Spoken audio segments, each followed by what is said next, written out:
কিন্তু আছে খালি সুখ। এত ভালোবাসতেন মা আয়েশাকে। মা আয়েশা গ্লাসের যেই জায়গা দিয়ে পানি খেতেন, বিশ্বনবী ওই জায়গায় মুখ লাগিয়ে পানি খেত।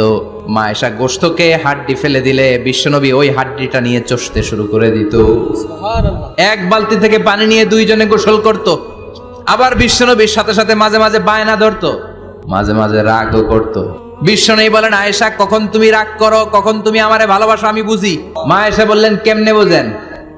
বিশ্বনবী বললেন, যখন তুমি রাগ করো তখন নামাজের পরে দোয়ার মধ্যে বলো, ও ইব্রাহিম আলাইহিস সালামের আল্লাহ, আপনি আমার উপর দয়া করেন।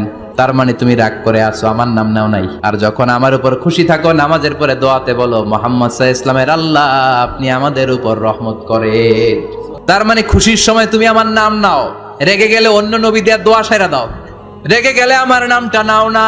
মা আয়েশা বলে, নবী গো, আমি তো শুধু নামটাই মুখ দিয়ে নেই না, কিন্তু কলিজা থেকে তো আপনারে বাদ দিতে পারি না।